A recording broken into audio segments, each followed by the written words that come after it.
প্রতিবাদ দলিত বলেছে। এই কৃষি বিলের মূল কথা হচ্ছে বিজেপি সরকার কার যে নীতি ক্রমে ক্রমে কর্পোরেটদের হাতে সমস্ত দায়িত্ব তুলে দেওয়া। এই কৃষি বিল তার অন্যতম একটা দৃষ্টান্ত।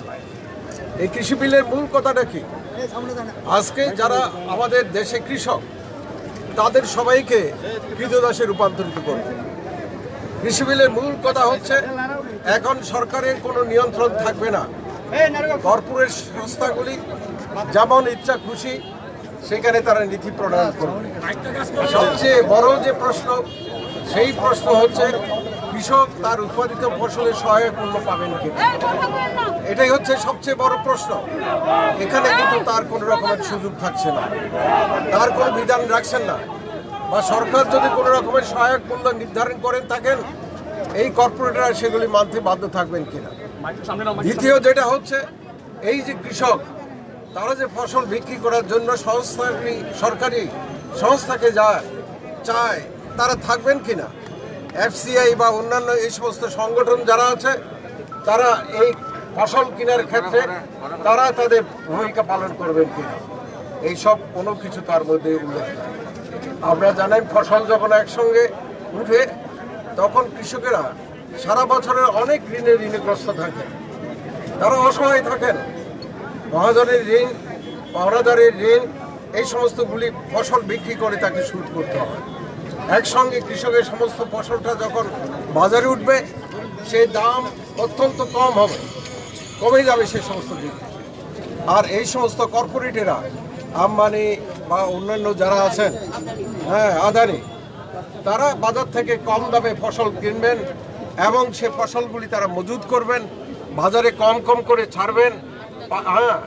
সেখানে চালের কেজি যাতে 40 টাকা 50 টাকা বিক্রি করতে পারেন তার সেই সুযোগটা গ্রহণ করবেন।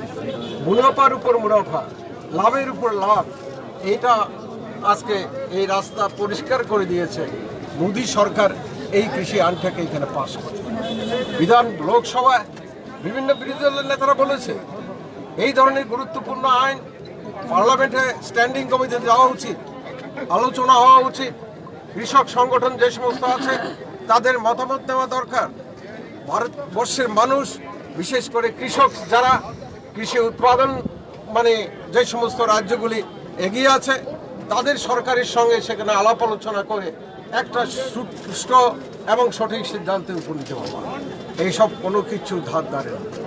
যেমনি করে একটার পর একটা পার্লামেন্টে আপনারা দেখেছেন সব স্বৈরাচারী বিল এখন পাশ করছেন একটার পর একটা।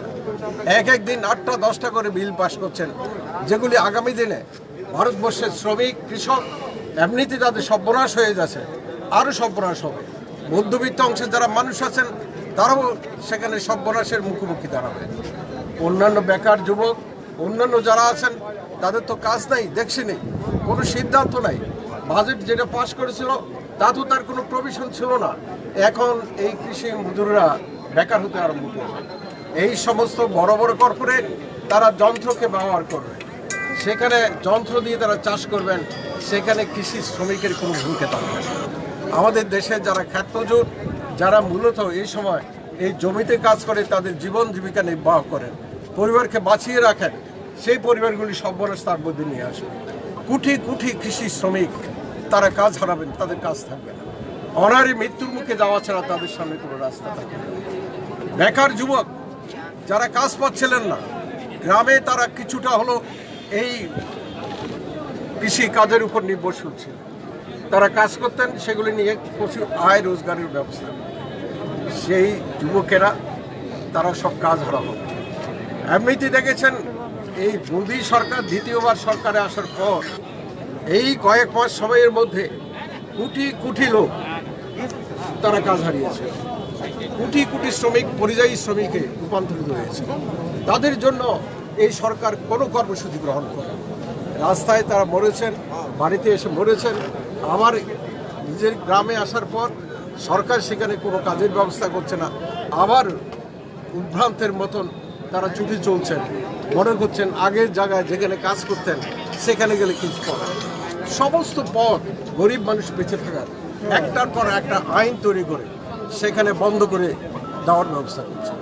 আমরা এখানে নেমেছি সারা ভারতবর্ষব্যাপী বিভিন্ন কৃষক সংগঠন বা কৃষি কাজের শ্রমিকদের সঙ্গে যারা কাজ করেন ঐক্যবদ্ধভাবে আজকে সারা ভারতবর্ষে এই প্রতিবাদ ধ্বনিত হচ্ছে। ত্রিপুরায় একটা ফ্যাসিস্ট গভর্নমেন্ট এখানে কায়েম হয়েছে। কদিন আগে আপনারা দেখলেন বিধানসভা বসল অল্প কিছুক্ষণের জন্য, বলছে কোভিড, যেটা আজকে প্রায় উত্তর পূর্বাঞ্চলে আমরা 1 নম্বরে দাঁড়িয়েছি। এমন দিন যাচ্ছে না যেদিন কোভিডে 400, 500, 600 লোক আক্রান্ত হচ্ছে, মৃত্যু হচ্ছে না। গতকালও 7 জনের মৃত্যু সেখানে ঘটেছে। প্রত্যেক দিন এই মৃত্যুর সংখ্যা বাড়ছে, আক্রমণের সংখ্যা বাড়ছে। এই রোগীদের চিকিৎসার জন্য যা ব্যবস্থা নেওয়া দরকার, সরকারের কোনো ভূমিকা নেই। বিধানসভায় এটি আলোচনা করতে দিতে রাজি না, বলছেন এজেন্ডার মধ্যে মুখ্যমন্ত্রী কোভিড এর উপরে একটা বিবৃতি দিবেন। আমরা যারা নির্বাচিত হয়ে এলাম বিভিন্ন এলাকা থেকে, মানুষ তো আমাদের চাচ্ছে কোন এলাকা আজকে আক্রান্ত না, কোনখানে কোভিড রোগে আক্রান্ত হচ্ছেন না, মারা যাচ্ছেন না, সেই এলাকার প্রতিনিধিরা আছেন, তাদের কথা বলার সুযোগ সেখানের মধ্যে নেই। 10টা বিল এনেছে, বিলগুলো যদি আপনারা দেখেন তাহলে দেখতে পাবেন, ক্রমান্বয়ে এগুলি পত্রিকায় প্রকাশ হবে। আজকে জল বোর্ড করা হয়েছে, উদ্দেশ্য কি শহর এলাকায় এই যে ড্রিঙ্কিং ওয়াটার যেগুলি বাড়ি বাড়ি যায় সেগুলি যাতে আরও 3 গুণ দাম দিতে হয়, আজকে তার ব্যবস্থার মধ্যে রাখা হয়েছে। এই ধরনের একটার পর একটা স্বৈরাচারী আইন, এই বিল যারা এই সময় তাদের এর মধ্যে কার্যকরী করা হয়েছে। আমি বিশ্বাস করি ত্রিপুরার মানুষ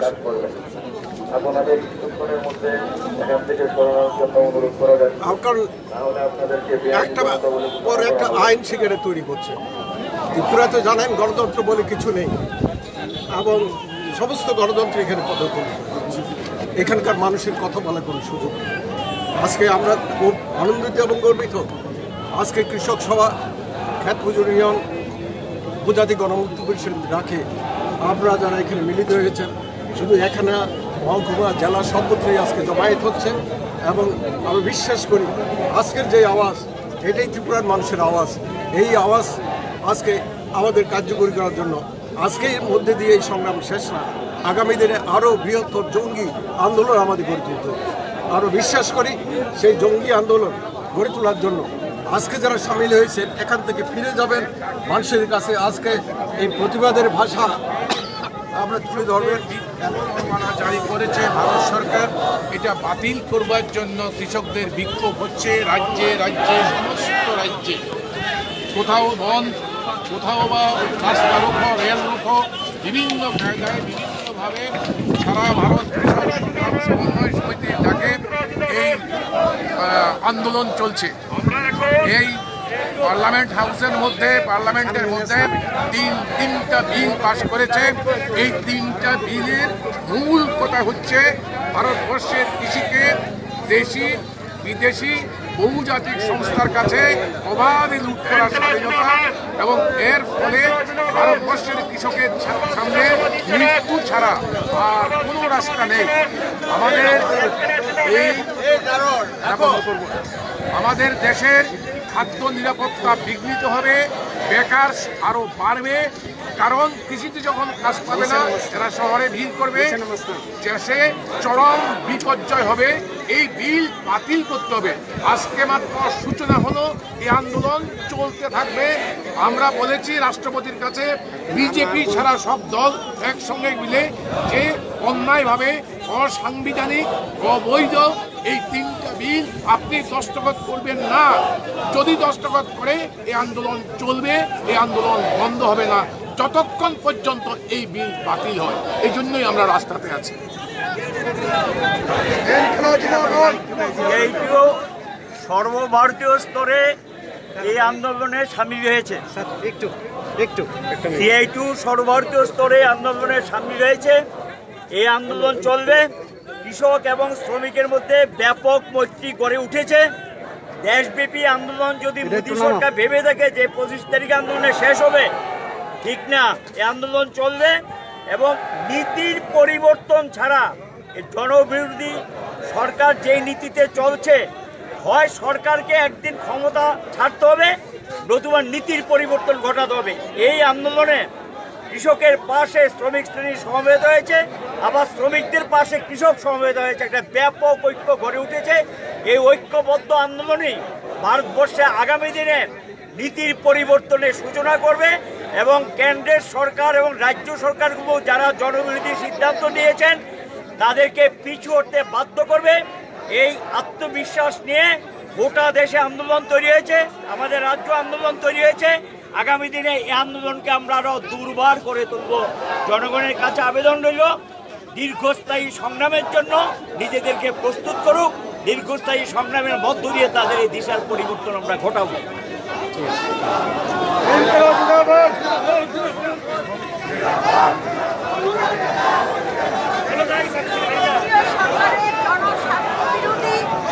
এবং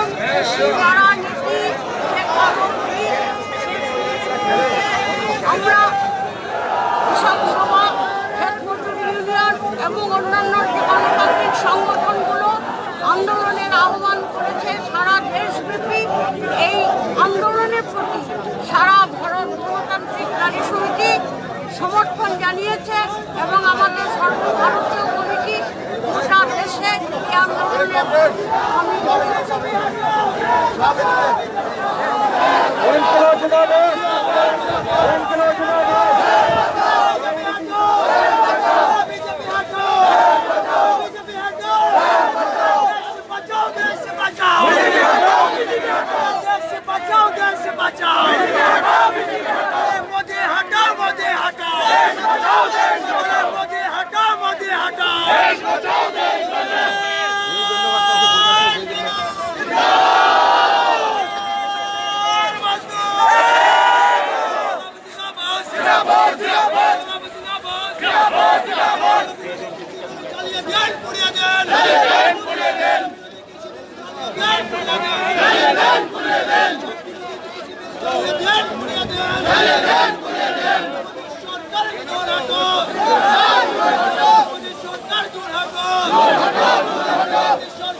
ব্যবহার করে একটার পর একটা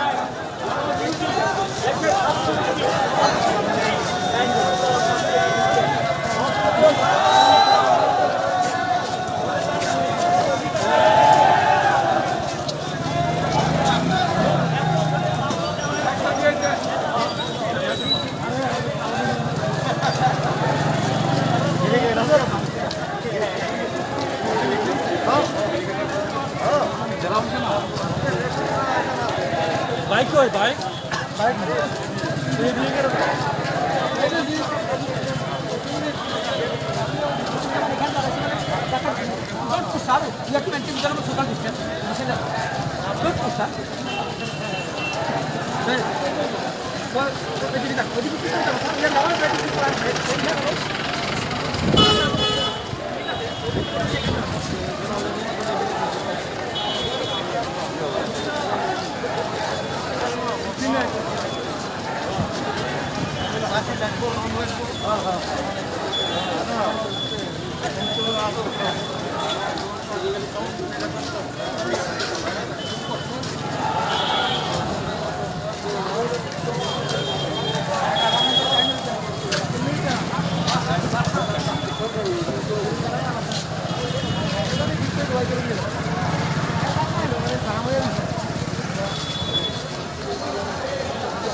ভালো থাকবেন।